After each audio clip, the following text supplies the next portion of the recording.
Hello eighth class. आज मैं discuss कर रहा हूँ आपकी एक्सरसाइज 3.3 का sum number fourth.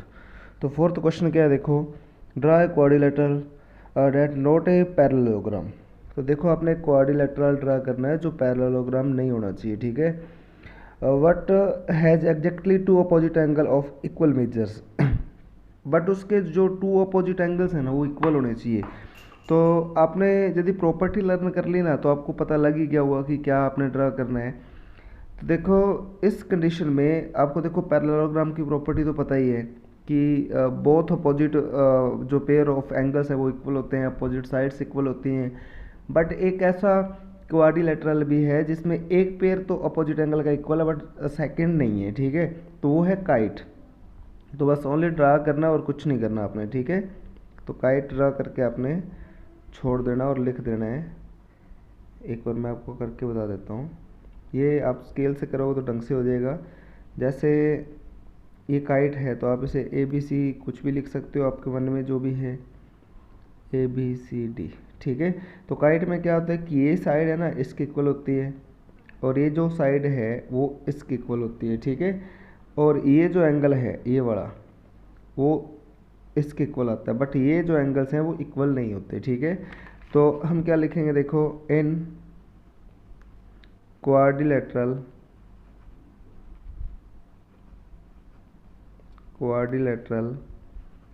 A B C D angle A equal to angle C and A B C D is a kite. बस इतना ही आपका सम था ये, ठीक है। तो प्रॉपर्टी जिसने लर्न नहीं की वो ढंग से लर्न कर लो इसकी प्रॉपर्टीज़ क्वाड्रिलेटरल्स की। उसके बाद क्वेश्चन नंबर फिफ्थ देखो क्या है, बहुत इजी सा क्वेश्चन है फिफ्थ भी। फिफ्थ और सिक्स दोनों एक ही जैसे हैं। तो फिफ्थ क्वेश्चन क्या है, the measures of two adjacent angle of parallelogram are in the ratio 3:2। तो पैरेललोग्राम के टू एडजेंट एंगल का रेशो आपको गिवन है, आपने एंगल्स फाइंड करने हैं। जैसे आप एक पैरेललोग्राम ड्रा कर लो, ये मान लो पैरेललोग्राम है, ठीक है, A B C D an a parallelogram. और एडजेंट एंगल आपको पता ही कि कौन से होते हैं, कंजेक्टिव एंगल भी आप इन्हें बोल सकते हो। ये वाले एडजेंट एंगल हैं, इनका रेशो आपको गिवन है, ठीक है। तो लेट कर लेते हैं angles. Let first adjacent angle equal to 3 है ना, तो इसे 3x कर लो। और सेकंड क्या करेंगे, 2x। अब देखो, आपको पता है कि जब इन दोनों का ऐड करोगे 3x plus 2x equal to 180 आएगा। क्यों आएगा आपने लिखना भी है कि क्यों आएगा। सम ऑफ क्या लिखेंगे यहाँ, सम ऑफ एडजेंट एंगल, ठीक है। तो आप लिख देना सम ऑफ एडजेंट एंगल्स। ऐड करो इसका, तो 5x इक्वल टू 180 और x की वैल्यू फाइंड आउट करेंगे तो 5 से डिवाइड कर दो, 3 एंड 6, तो ये आ गया 36, ठीक है। तो एंगल्स क्या मिल गया आपको, देखो, एक 3x था तो 3 और 36 की मल्टीप्लाई कर दो, 108 आ गया। और सेकंड था 2x, 2 और 36 की मल्टीप्लाई कर दो तो सेकंड आ गया 72, ठीक है। तो ये आपको एंगल्स मिल गए। उसके बाद क्वेश्चन नंबर जो है इसका 6, क्वेश्चन नंबर 6 बिल्कुल इजी सा क्वेश्चन है। क्या है, देखो, the angles of parallelogram have equal. देखो, टू एडजेंट एंगल हैं वो इक्वल हैं, तो लेट कर लेते हैं। लेट ईच एंगल ही कर लो, ईच एडजेंट एंगल कर लो, ठीक है। Angle of parallelogram. आप पैरेललोग्राम को ऐसे भी लिख सकते हो, ये साइन होता है पैरेलल का और ये जीएम हो गया ग्राम, ठीक है। इक्वल टू क्या लिखेंगे, x, इक्वल है तो x लिखेंगे, ठीक है। अब देखो, आपको पता है कि दोनों का ऐड करेंगे, दोनों ही x हैं, दोनों इक्वल हैं, तो इक्वल क्या आएगा, 180 आएगा। ये क्यों आ रहा है, आपको पता है कि सम ऑफ एडजेंट एंगल है। उसके बाद ये हो गया 2x इक्वल टू 180, x की वैल्यू फाइंड आउट करेंगे तो 2 से कैंसिल कर दो, 90 आ गया, तो ये x की वैल्यू आ गई, ठीक है। तो ईच एंगल ही 90 आ जाएगा इसका, each angles of parallelogram equal to 90 degree, ठीक है ना। क्यों आ रहा है 90 डिग्री, देखो, ये अब लेट कर लो कि ये पैरेललोग्राम है, ठीक है, ए बी सी डी कोई मान के चलो कि ये दोनों एडजेसेंट एंगल थे, ये दोनों 90 आ गए, तो इसके अपोजिट वाला भी तो 90 होगा और इसके अपोजिट वाला भी तो 90 होगा। उसके बाद जो आपका सम नंबर 7 है, देखो the adjacent figure HOPE is a parallelogram, find the angles measure x y and z, state the property you can use to find them. तो आपने देखो इस डायग्राम को देख के x y and z find out करने हैं और फिर ये लिखना है कि आपने कौन सी प्रॉपर्टी का यूज़ करके ये एंगल्स फाइंड आउट किए, ठीक है। तो सबसे पहले जो HOPE है वो पैरेललोग्राम है, तो पैरेललोग्राम की आपको सारी प्रॉपर्टी लर्न होनी चाहिए, तो ये सम बहुत ईजी सा बनेगा फिर तो देखो ये 70 है, तो ये जो एंगल है ये वाला एंगल देखो HOP है ये, तो angle HOP plus 70 degree equal to 180। इन दोनों का सम 180 होगा। क्यों होगा आपको पता है ना, ये तो क्योंकि ये क्या है, लीनियर पेयर, ठीक है। तो एंगल जो HOP है वो क्या आ गया, 180 minus 70, angle HOP equal to आ गया 110 डिग्री।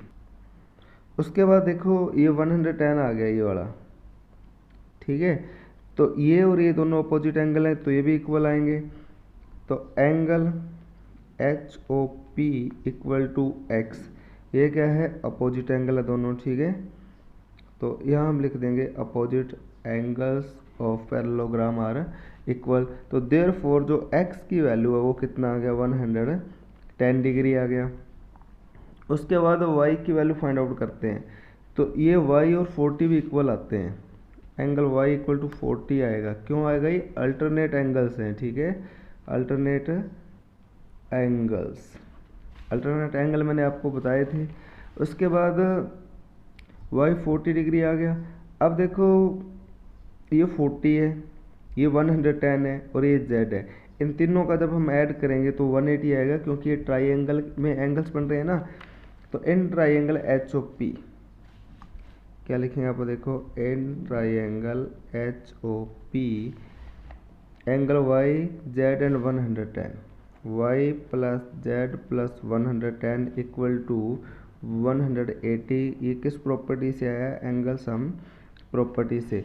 y की वैल्यू अपने पास है 40 डिग्री, z अपने पास है नहीं, ये 110 है और ये आ गया 180, दोनों का ऐड कर लेंगे और 180 से माइनस कर देंगे, z की वैल्यू क्या आ गई, 30 डिग्री। तो ये आपके फाइंड आउट हो गए, x भी मिल गया, y भी मिल गया और z भी मिल गया। तो ये आपका सम नंबर था 7।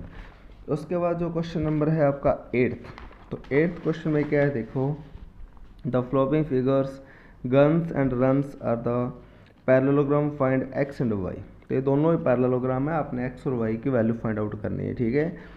तो देखो 3x इक्वल टू 18 आएगा, तो 3x इक्वल टू 18 क्यों है, बिकॉज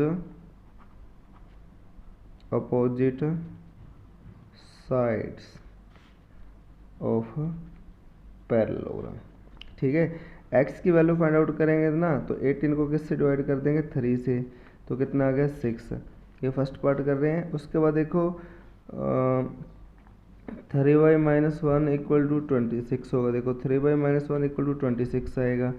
ये भी क्यों आएगा, अपोजिट साइड ऑफ पैरेललोग्राम है, -1 को यहाँ ले जाओ, तो 3y इक्वल टू आ गया 27, -1 प्लस का 1 हो गया, ठीक है। 3 से डिवाइड कर दें तो y की वैल्यू क्या आ गई, 9। तो ये फर्स्ट आपका क्वेश्चन था। उसके बाद सेकंड पार्ट क्या है इसका, देखो पार्ट नंबर सेकंड क्या है कि ये डायगोनल्स हैं, ये दोनों बाइसेक्ट कर रहे हैं। तो देखो y प्लस 7 इक्वल टू किसके आएगा, 20 के इक्वल आएगा, ठीक है। तो y प्लस 7 इक्वल टू 20 के इक्वल आएगा। लिखेंगे क्या, because diagonal of parallelogram bisect each other, ठीक है, या ईच अदर लिख देना। तो y की वैल्यू फाइंड आउट करेंगे तो 7 को उठा के दूसरी साइड ले जाओ तो माइनस हो जाएगा, और y की वैल्यू क्या आ गया, 13 आ गई, ठीक है। तो y इक्वल टू क्या आ गया, 13 आ गया। ऐसे देखो 16 equal to x plus y आएगा, 16 इक्वल टू क्या आ गया, x प्लस वाई। अब y की वैल्यू है ना आपके पास 13, तो यहाँ पुट कर दो। ये भी क्या लिखोगे आप, ये वाले लिख दोगे, डायगोनल बाइसेक्ट ईच अदर। तो x प्लस 13 आ गया, 13 को उठा के माइनस कर दो, तो 16 माइनस 13 कर दो इक्वल टू x आएगा। तो देयरफॉर x की वैल्यू क्या आ गई, 3 आ गई। तो ये आपका क्वेश्चन नंबर जो था 8th वो भी कंप्लीट हो गया। थैंक यू, इतने ही करने हैं आज बस।